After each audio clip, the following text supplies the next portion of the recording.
sommes le 7 août, il est 19 h, vous êtes sur la première, c'est l'heure du journal d'information en Polynésie. Bonsoir, voici les titres de la soirée. La Covid et les déboires qui l'accompagnent, la Ranui qui fait demi-tour et Wainé qui s'interroge, là-bas 2 foyers épidémiques, plus de 120 cas avérés, la protection monte d'un cran, 6 personnes sont décédées aujourd'hui de l'infection en Polynésie, alors la vaccination prend du volume aussi bien dans les îles qu'à Tahiti. Nous irons à la présidence pour faire le point sur la vaccination. Une réponse citoyenne ou à tout le moins une vigilance civique à Montréal et différents projets immobiliers interrogent. Le collectif se crée, le but, peser sur le devenir des îles sœurs. Ils font des actions, tous ces citoyens. Nous les avons rencontrés, ils nous parleront de leur combat. Sur mon cahier d'écolier, j'écris ton nom. À rentrée, fini la liberté des vacances. Le contenu des caddies nous dit la proximité du retour à l'école. Les achats vont à bonne cadence. Supermarché ou magasin spécialisé, il faut jouer de la calculette pour faire de justes emplettes. La ruée vers l'or, pas seulement un rêve de l'Ouest pour les sports collectifs français. Le soleil s'est levé à Lorient, à Tokyo. Il pleut de l'or depuis le ciel olympique pour les volleyeurs. C'est une première et pour l'handballeur, une habitude. Avant la cérémonie de clôture ce soir, la France a revêtu les habits de lumière. Image dans ce journal tout à l'heure. Marayou a été une inspiratrice, une créatrice. La dextérité de ses doigts, associée à son goût des formes et de la beauté, en font une styliste des plus brillantes ici au pays aujourd'hui. Elle s'en est allée, elle avait 98 ans. Son nom résonne dans le monde entier. Bardot et Deneuve, star parmi les stars, avait porté la magie de ses coutures. Et pour commencer ce journal, 2 foyers d'épidémie, c'est à Wainé, et le chiffre est impressionnant au regard de la population de l'île. 121 personnes déclarées positives au variant Delta, une situation inédite. Elle demande la mobilisation des autorités avec une idée forte, protéger tous les habitants. Tania Térématé est adjointe au maire, elle nous répond au téléphone. On est à 120 aujourd'hui même. Et nous avons mis en place notre service police municipale ainsi que les pompiers pour informer la population de porter le port de masque et respecter les gestes de barrière, même dans les restaurants. Ça, c'est notre rôle à nous en tant que commune. La plupart de l'association, ils ont fait une demande pour clôturer les vacances, pour faire des manifestations, pour finir en soirée. Et tout ça, on a arrêté aussi. Et ce n'est pas facile, mais on n'a pas le choix. Aujourd'hui, la maladie est là. C'est à chacun d'entre nous de se protéger. Et au large, demi-tour pour la Ranui, en cause la Covid. D'abord, 120 personnes, des Français ou des touristes américains. Ces derniers n'ont pas eu de chance. 2 salariés ont été testés positifs. Mais comme ils étaient dans l'attente de résultats, ils étaient isolés du reste de l'équipage. Conséquence, croisière annulée et remboursée. Il faut dire qu'avant le départ, 12 employés aussi ont été victimes du virus. Et ce, alors que tout le monde était vacciné parmi le personnel du bateau. Le bateau repart ce soir direction les Marquises. Il va y décharger 800 tonnes de fret attendues par les habitants des archipels. À la présidence, c'est vaccinodrome tout ce week-end. Les 2 vaccins sont disponibles. Et dans le public, des visages de plus en plus jeunes, désireux de commencer ce qu'on appelle un parcours vaccinal. Il y avait du monde partout en Polynésie. Plus de 2200 vaccins ont été utilisés, dont 1400 seulement à la présidence sur place. Brigitte Olivier, Patrick Nsing. Pfizer? C'est pour mes enfants, oui. D'accord, ils sont mineurs, hein? Oui. Ok. Pfizer. Juste pour eux 2? Oui, juste pour les 2. Nous, D'accord. Vous êtes fait vacciner quand même? Déjà. Ils sont d'accord? Oui. Cette dame, originaire des Marquises, est venue avec ses 2 enfants. Elle n'est pas la seule dans ce cas. Et là, vous aurez de quoi? La petite vient de se faire vacciner. À votre demande? Avec hésitation, mais je pense qu'on préfère pour ça, voilà, pour se protéger. Et toi, tu en penses quoi alors de ce vaccin? Tu as un peu d'appréhension ou pas? J'ai un peu peur, j'ai peur que ça fasse mal ou des effets secondaires, mais bon après si c'est pour se protéger, c'est bien.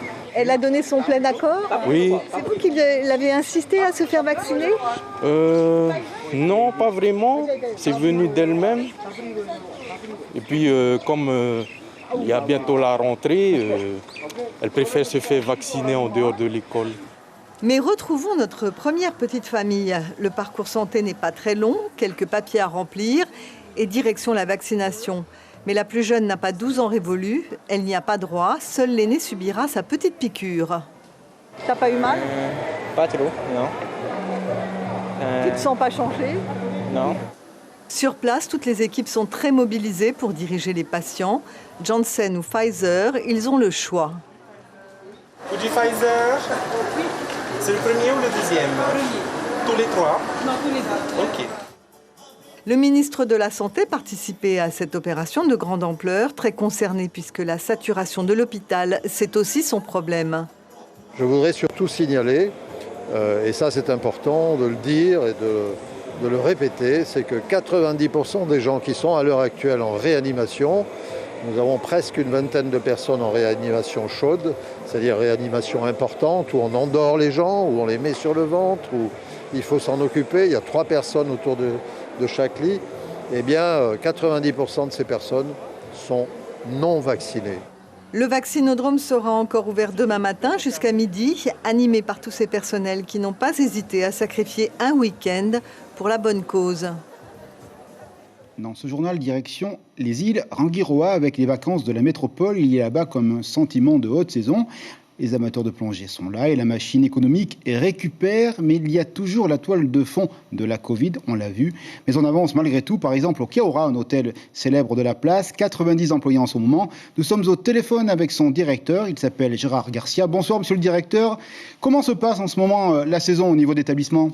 Bonsoir tout le monde, ça se passe très très bien. On est là, l'hôtel est complet, là jusqu'à fin du mois d'août, on est complet. La Covid vous inquiète énormément, je suppose, donc, comme professionnel ? Oui, beaucoup. Je veux dire, moi j'ai de la chance parce que la plupart de mon personnel, 95% ils sont vaccinés, 86 sur 90. Et ceux qui ne voulaient pas, j'ai discuté avec eux et tout, et j'ai réussi à convaincre la plupart de se faire vacciner. Mais là, ça inquiète avec les cas qui augmentent sur l'île et un peu partout. Oui, c'est très inquiétant. Monsieur Garcia, avec quels arguments vous êtes arrivé à convaincre vos salariés de l'importance du vaccin ? On leur dit que, premièrement, on demande aux touristes d'être vaccinés, donc c'est tout à fait normal qu'on soit vacciné. Et puis, je leur explique que, il y en a qui comprennent pas, donc je pense que peut-être il faudrait faire un peu plus de campagne de communication et juste leur expliquer que, le Covid, il est très, très dangereux. C'est pas pour eux, c'est pour protéger leur famille ou pour protéger leurs amis. Et puis, juste en discutant. Et puis, moi, je dis qu'il faudrait faire le vaccin obligatoire pour tout le personnel de l'hôtellerie. Pour revenir sur la dimension économique, est-ce que vous êtes, dans une vague favorable en ce moment, en tous les cas au niveau du mois d'août ? Sur le mois d'août, oui, on est très très occupé. On est à 88% là, de taux de remplissage. Et pour septembre, est-ce que vous avez de la visibilité ou est-ce que justement les circonstances sanitaires un petit peu perturbent les réservations ? Non, pas pour l'instant. Là, je suis à juste en dessous de 80% pour le mois de septembre et puis ça continue à rentrer. Mais il faudrait pas que ça s'aggrave, la situation. Donc, j'encourage toute la population à aller se faire vacciner parce que c'est le seul moyen qu'on a pour se protéger. Ce qui veut dire que vous êtes en train de reprendre de la force au niveau économique par rapport à une année 2020 très compliquée, la fermeture des frontières que nous avons connue. Ah oui, tout à fait. Là, c'est bien reparti et puis il faudrait pas que le pire, qu'on arrive à, que ça empire, il faudrait calmer la situation et puis que la population se fasse vacciner et puis qu'on continue, Merci beaucoup, monsieur Garcia, de nous avoir répondu depuis Rangiroa, depuis votre établissement. Très bonne soirée et bon week-end à vous. À une prochaine fois. Bonne soirée. Merci. Moréa, c'est le prix du développement, la production immobilière, un équilibre pas toujours facile à trouver entre obligation de projet et maintien des équilibres humains et écologiques. Donc sur l'île Sœur, une partie de la population s'interroge. Il y a la plage de Temae, vous le savez, un lotissement également sur les hauteurs de Popo ou encore un projet de magasin. Des collectifs s'organisent. Ils veulent peser dans la vision de l'avenir de l'île Sœur. Mélissa Chong et Jacques Damour les ont rencontrés aujourd'hui. Des tissus colorés comme emblème de riposte. Ici, sur le sable de Temae, la possible privatisation de la plage et la construction de 18 bungalows sur l'eau fait grincer des dents. Le propriétaire étend la privatisation de la plage sur finalement 1 km et laissant 130 mètres pour le public. Donc là-dessus, dans la balance, nous, on n'est pas d'accord. Donc nous, on demande simplement au pays, aux autorités de l'île et du pays, de faire en sorte, comme on leur a déjà demandé en 2017, de faire en sorte que cet espace actuel le reste et soit converti en espace public de manière définitive. Une trentaine de personnes s'est réunie pour exprimer leur désaccord face aux nombreux projets de construction. À Petau, la montagne commence déjà à être creusée pour remblayer, viabiliser le site puis vendre les terrains. Un espace marécageux qui abriterait une riche biodiversité conservée depuis des centaines d'années. Juste derrière moi, vous pouvez voir des trous là dans l'eau, c'est des tilapias. Et en fait, ce qu'il faut savoir, c'est que ce bassin d'eau, il est en relation avec la mer devant. Du coup, tous les poissons, ils viennent ici pour pondre. Et c'est un peu une nurserie, quoi. Après, c'est un lieu de vie pour les locaux, pour venir pêcher. Et il veut détruire cette montagne, il veut remblayer ce marécage. Et ce qu'on va perdre ici, c'est inestimable. Côté montagne, les débris sont jonchés à même le sol sur un terrain qui jadis appartenait à une famille royale. C'est une des dernières zones témoins de ce qu'était Teavaro, avant que tout soit remblayé pour les projets individuels. Voilà. Direction Popo à présent, ici c'est un projet de 46 villas sur le site de Faratea qui oppose promoteurs et associations. C'est de notoriété publique. L'île manque d'eau douce pour la population, alors imaginez des constructions de piscines luxueuses donnent un certain goût amer aux habitants, des villas qui ne leur seront pas accessibles. Ce genre de projet, ce n'est pas fait pour la population qui existe déjà ici. C'est plus des maisons secondaires, c'est des investissements. Nous, on n'est pas contre que les gens y viennent, mais si vous venez pour participer à la vie active. Investissez dans la population, dans l'île, et pas juste venir deux semaines par an, ou ça, parce qu'après, les prix de l'immobilier, qu'est-ce que ça fait? Ça monte.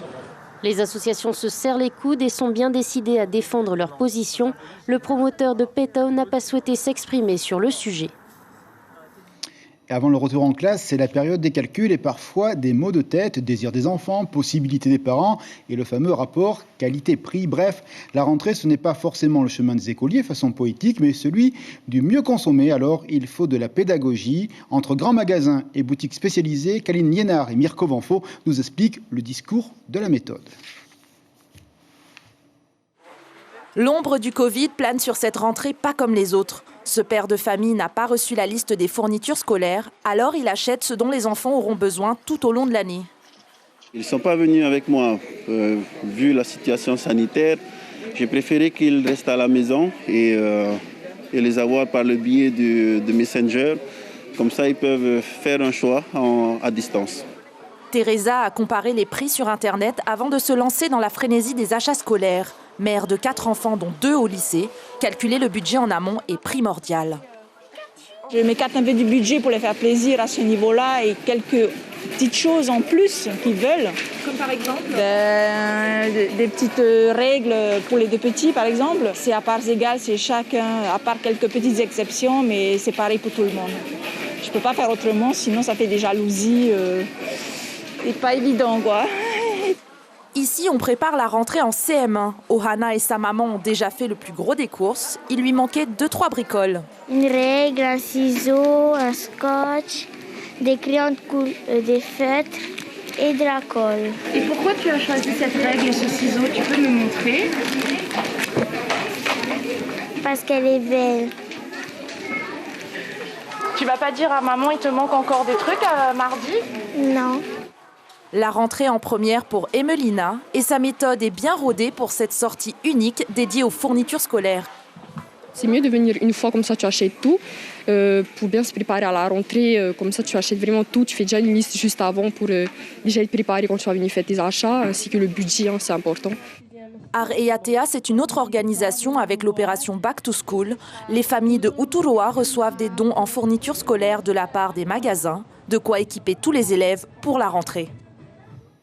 Justement, Areatea, l'esprit solidaire, on vient de voir pour le retour à l'école. Une fois encore, les associations et la mairie main dans la main. Dans la capitale, une collecte de fournitures scolaires a été organisée. Les commerçants ont recueilli et fait des dons également. Le but, aider les familles en difficulté.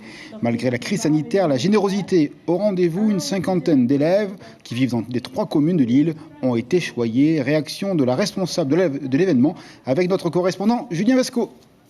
Ce sont que des fournitures neuves. C'est ce qu'on demande, c'est selon la liste fournie par la DG2E. Nous avons eu du sponsoring en cartable et la plupart de tous les dons, ce sont les passants, la population et aussi les commerces de Uturoa. Depuis hier, nous avons, on va dire, quasiment atteint notre quota qui est de 30. L'année dernière, c'était 22 cartables, nous avons fait 35 cartables et je pense que cette année, nous allons faire au-delà de 30. Donc oui, on a atteint notre quota. Bravo et merci pour les élèves. Je suis un soir de convivialité, ce serait presque une chanson en fait, saumant le rythme de la vie sur le front de mer à Papeete, des moments en pente douce, sous la brise marine, mais sous la menace du variant Delta dont la voracité pourrait en finir avec la liberté de la nuit. Le couvre-feu est une possibilité dans l'éventail des mesures, une hypothèse sérieuse évaluée par les passants d'un soir. Reportage Gemso avec Marcel Bonneau. À l'heure du crépuscule, l'ambiance est détendue sur le front de mer de Papeete. Certains se retrouvent autour d'un verre, tandis que d'autres profitent de faire du sport en famille, et ce, malgré la menace d'un retour du couvre-feu pour stopper la propagation du variant Delta. J'aime sortir, mais vaut mieux être protégé. C'est plus important que s'amuser. Voilà, plus important que s'amuser. Car mon mari, il est mort du Covid. Je pense qu'on n'a pas le choix. On sera contraint de suivre les directives. Et c'est tout quoi. On s'adapte, c'est ça? On s'adapte, on fait avec. Si la vie nocturne a repris ses droits il y a tout juste quelques semaines, les restaurateurs et les patrons de bar dancing ne cachent pas leur inquiétude face à la propagation du virus, mais surtout à l'éventualité d'un retour du couvre-feu. Les habitués sont portés absents. L'ambiance est morose, vu l'état du Covid et puis la propagation du Delta. Donc je pense qu'on va aller directement vers un couvre-feu et un confinement.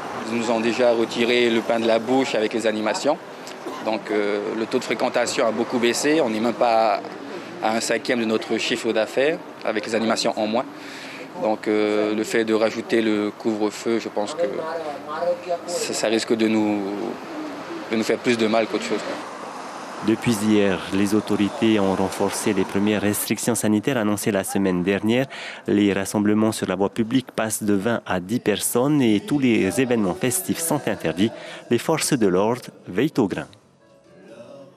Une belle action pour une planète bien plus limpide, là où les déchets lâchés de la main désinvolte de l'homme ne seraient plus légion dans l'espace public. Une terre bleue, c'est l'idée de l'opération Nettoie la planète Terre. Je vous dis cela dans la langue de Molière. Une journée mondiale à Papeete. Les bénévoles ont relayé la cause, 22 dans les rues, 7 équipes pour un challenge. Au final, presque 800 kilos de résidus ramassés dans le secteur de Faréouté. On écoute tout de suite Vincent Baudy, un militant associatif engagé. Il a parlé à notre collègue Mirko Vanfo. L'objectif est de nettoyer, on va dire, en ce qui nous concerne le quartier de Faréouté. Donc on s'est délimité 4 zones dans le secteur afin de faire place nette et de tout rassembler ici. Il y a eu malheureusement beaucoup moins de participation. C'est vrai qu'on a exigé aussi, nous, que les gens qui venaient ce matin soient impérativement testés négatifs au Covid. C'est pas qu'on est très nombreux, la zone de ramassage est très grande. On ne risque pas de se croiser vraiment, mais par précaution, avec tout ce qui se passe actuellement, on ne voulait prendre aucun risque à ce niveau-là. Et du sport, et une compétition relevée, si l'on ose dire. À Paia, nous parlons de développé couché, un sport fait d'exigence. Et aujourd'hui, ils sont venus de toute la Polynésie pour ce marathon, le deuxième du nom, catégorie hommes et catégorie féminine réunies. Avec à l'arrivée de belles performances, la présidente de la Fédération polynésienne d'haltérophilie répond à Patrick Sinsing. On l'écoutera peut-être demain, la voici. Aujourd'hui, surtout, il y a l'arrivée de Bora, il y a 2 équipes, 2 clubs de Bora. Il y a un club de Huayné et 2 clubs de Moria. Ils sont là avec des clubs de Tahiti. On n'a pas fermé les manifestations sportives. On continue notre calendrier. Et oui, dans le sport comme à la télé, il ne faut pas relâcher l'effort trop vite. On a pu écouter la présidente. Et 1, et 2, et 3, voici le nouveau chant des handballeurs français aujourd'hui à Tokyo. Ils ont gagné leur 3e médaille d'or olympique. Mais que ce fut dur, haletant, un suspense de dingue jusqu'à l'ultime seconde. Les Danois, il faut le dire, sont de superbes vikings. Ils ont saisi toutes les opportunités, mais la France était la France, 25-23. Le petit ballon est sur le toit du monde depuis quasiment 20 ans désormais. Bravo les tricolores, bravo les bleus. Et on va continuer avec les réjouissances. Et cela a donné cette équipe de hand des idées à d'autres garçons. Oui, les volleyeurs français sont eux également champions olympiques. Une première, et quel match de fou là aussi. Une victoire qui a failli leur échapper. On a eu peur, on a transpiré. Et on a vu l'Olympe briller dans le dernier set, champion olympique pour la première fois. Et dans cette équipe, beaucoup de garçons venus de l'outre-mer. Compte rendu avec notre collègue sur place, Yedi Yenko. Ils se sont fait peur, mais ils reviennent avec l'or. L'équipe de Stéphane Boyer et Daryl Bultor ont largement mené le match sur les 2 premiers sets qu'ils gagnent, 25-23, puis 25-17. La route vers l'or semble tracée, mais au 3e set, le comité olympique russe inverse la tendance. Ils gagnent les 2 sets suivants 21-25. Les Français doivent tout donner pour reprendre la main au tie-break. Score final 15-12 sur ce dernier set et un total de 3-7-2. Les Français sont champions olympiques.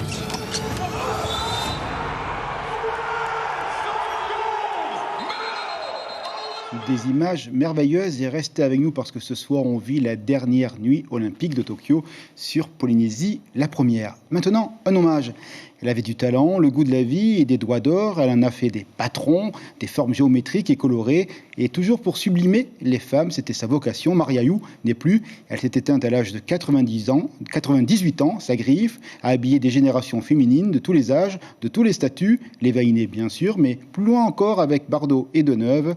Ces 2 dames ont porté ses robes, d'où la vague d'émotion à l'annonce de sa disparition. Les personnes qui l'ont connue se confient au micro de Céline Liénard et Mirko Vanfo. Je veux que ce soit comme je veux, comme c'est quand. Parfait. Coco Chanel de Tahiti, l'héritage à la mode polynésienne signé Marie Ayoub. C'était une grande dame, et au-delà de, je dirais même de son don qu'elle avait pour embellir toutes les femmes, elle partageait son talent avec une générosité du cœur qui est vraiment incroyable. Elle avait ce talent à pouvoir choisir des tissus, les marier, pouvoir créer une tenue pour chaque femme, pour chaque style.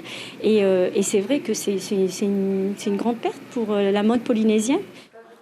Marie Ayoub a su créer la symbiose entre mode européenne et tissus aux couleurs très locales. C'est une dame très simple, très douce. Elle passe souvent à promener côté marché, à parler avec tout le monde. Mais on appelle toujours aussi de Coco Chanel de Tahiti parce qu'elle crée le modèle. On est plus c'est simple, mais il y a beaucoup de styles. J'aime bien son style, à la fois très simple, on a tout un peu porté, mais en même temps beaucoup de styles. D'ailleurs, c'est elle, comme on dit la robe Poloto, c'était elle qui a créé cette robe. Ça s'appelle Poloto. Elle a créé cette robe, c'est pour Janine Sylvain. Brigitte Bardot ou encore Catherine Deneuve, pour ne citer qu'elle, Marie Ayoub a habillé les plus belles femmes. Et pendant 50 ans, les Miss Tahiti. Une femme, d'abord physiquement petite, d'une douceur. Quand elle te parlait, des fois tu es obligé de dire « Marie, tu peux répéter ce que tu m'as dit ?» Parce que j'avais du mal à entendre, mais plein de gentillesse, plein d'humilité. Et toujours, elle va te poser des questions sur toi, sur ta famille, sur tes enfants, et elle ne va jamais parler d'elle. Et ça, moi, je trouve que c'est une grande dame. Et cette grande dame de la mode avait un souhait bien particulier. Je voudrais que Tahiti reste comme elle est, conserver toute la culture, parce que c'est beau, Tahiti. Un magnifique sourire à retrouver demain soir. La première rend hommage à la styliste. Ce sera à 19h30 ce dimanche donc. Notre chaîne va évoquer la figure de Marie Ayoub grâce à la rediffusion d'une émission qui lui avait été consacrée. Des moments pleins d'humanité à retrouver, non sans une certaine émotion, comme dans le reportage que nous venons de regarder. 19h passé quasiment de 24 minutes en ce samedi soir. Et le rappel de l'information, le bilan est lourd aujourd'hui. 6 personnes décédées à cause du virus de la Covid-19. 2 foyers épidémiques également découverts du côté de Wainé. 121 personnes touchées dans l'île. La vigilance est demandée à la population, notamment le respect des gestes barrières. Par ailleurs, la vaccination continue de manière intense. Plus de 2400 vaccins ont été éjectés aujourd'hui sur tout le Fénois. Les écrans de la première ce soir, ce sera Tokyo, cérémonie de clôture des Jeux Olympiques là-bas et la flamme olympique sera remise à la ville de Paris. A priori, ça va se passer aux alentours d'1h du matin sur votre canal préféré. Voilà donc pour ce journal. On se retrouve demain soir à 19h pour l'édition en français. Radio demain matin avec le duo Tita Wadoum et David Chang pour les infos toutes fraîches. Et pour finir, un hommage délicat et élégant à Maria Yu. Que l'espérance de vie et de créativité en toutes choses de l'existence nous inspire en ce samedi soir un peu délicat. À demain soir. Merci.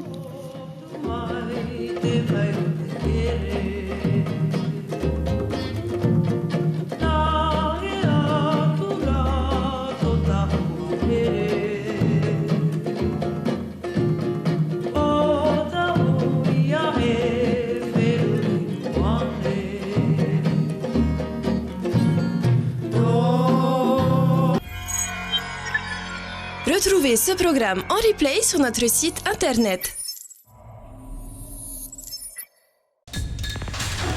L'information en continu sur Polynésie la première, internet et réseaux sociaux.